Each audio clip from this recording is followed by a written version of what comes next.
नहीं, देखिए वो तो माननीय सुप्रीम कोर्ट की परिधि है कि वो क्या सोचते हैं, क्या कहते हैं। लेकिन जहां तक ट्रस्ट में गैर मुस्लिम रखने की बात है, तो जो हिंदू ट्रस्ट है, हालांकि हिंदू ट्रस्ट में भी अब बैजनाथ धाम में सांसद पदेन सदस्य होता है, तो इसमें 2 बार मुस्लिम सांसद ट्रस्टी रह चुके हैं। एक सांसद थे फुरकान अंसारी और दूसरे थे हाफिजुल हसन, 2 बार रह चुके। श्री राम जन्मभूमि मंदिर का जब निर्णय आने का हुआ, तो ये हुआ कि जो सर्वे करने आए उसमें मुस्लिम हो, उसमें मुस्लिम थे। ये हुआ कि जो जजमेंट हो उसमें बेंच में भी एक मुस्लिम रहे।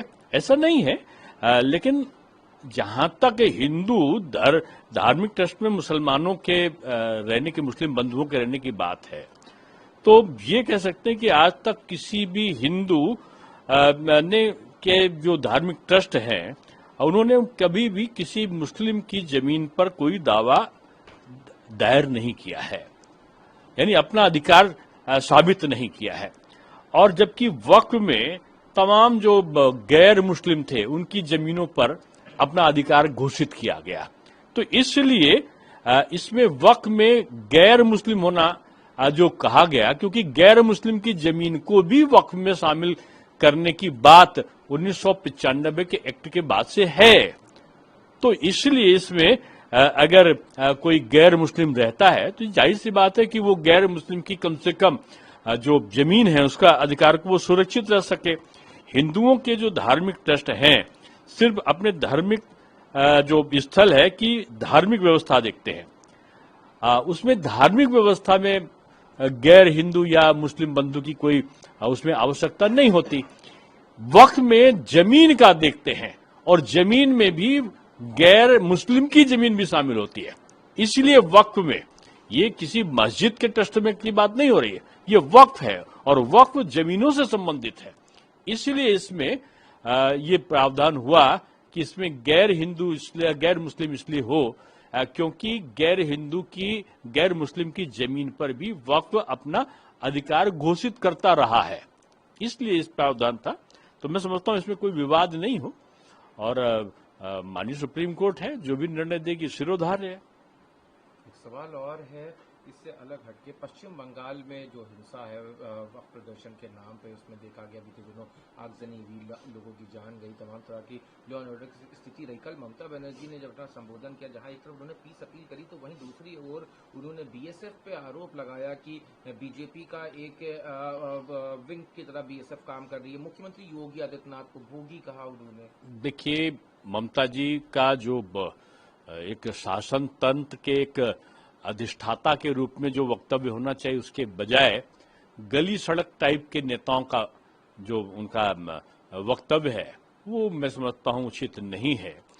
योगी जी एक महंत, एक पीठाधीश्वर है, उनको भोगी और अन्य शब्द का इस्तेमाल करके उन्होंने अपनी जवान को खुद गंदा किया है।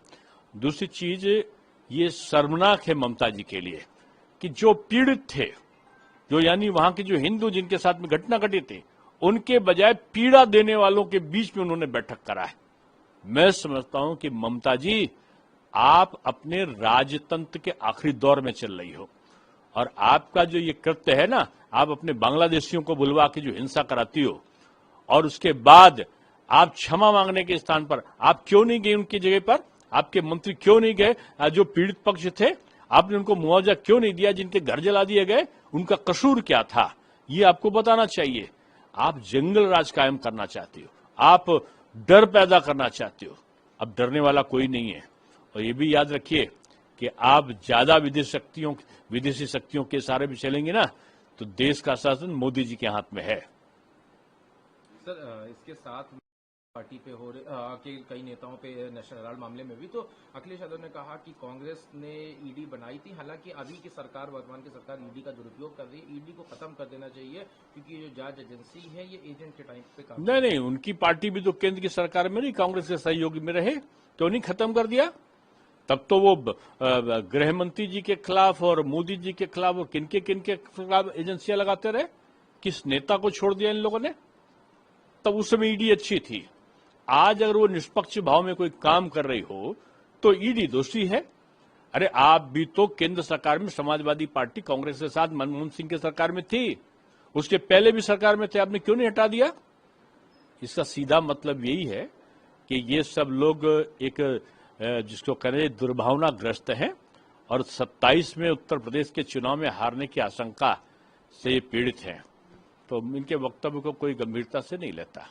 सर, बीएसपी सुप्रीमो मायावती ने ट्वीट किया और ट्वीट करके समाजवादी पार्टी पे आरोप लगाया कि अन्य पार्टियों की तरह समाजवादी पार्टी भी जो गतिविधियां कर रही है उससे और दलित लीडर्स को जो सामने ला रही है उससे दलितों का नुकसान हो रहा है। वो अपनी पार्टी के हित के लिए इस तरह की चीजें कर रही है जिससे दलित और दलित लीडर्स हो या दलित वोट बैंक उसको नुकसान हो रहा है। बीते दिनों जो बयानबाजी भी देखिए, ये आदरणीय मुलायम सिंह जी जब मुख्यमंत्री बने भी नहीं थे, मुख्यमंत्री बनने की संभावना थी, शपथ लेने जा रहे थे, उससे पहले ही एक पूरे गांव में दलितों की आग लगा दी गई थी। ये खुद दलित उत्पीड़न के सबसे बड़े केंद्र रही है समाजवादी पार्टी की सरकार। तो इसलिए ये मैं समझता हूं कि दलित का उद्धार कोई कर सकता है तो मोदी जी के अलावा मैं नहीं समझता हूं किसी शासक ने किया। आज 2 करोड़ का टर्म लोन है दलित महिलाओं के लिए बिजनेस करने के लिए। आज नमो ड्रोन दीदी के नाम से वो काम चल रहा है। आज तमाम प्रकार के सहायता जो दलित हमारे छात्र छात्रा हैं उनकी पढ़ाई में, उनके विवाह में ये दिए जा रहे हैं। तो ये केवल मोदी जी के द्वारा संभव है और मैं समझता हूँ इस प्रकार की जो चर्चा ये सब करते हैं वो इसी से भयभीत हैं कि उन्होंने देखा है कि विधानसभा के चुनाव हुए हैं उत्तर प्रदेश में, तो पूरा दलित समुदाय बीजेपी के साथ रहा है। काफी सवाल है आज बिहार में महत्वपूर्ण बनेगी। हाँ, ये और एनडीए गठबंधन पे क्या कोई असर पड़ेगा इस आने वाले चुनाव में? एनडीए मजबूत है, एक चट्टान की तरह एकजुट होकर खड़ा हुआ है।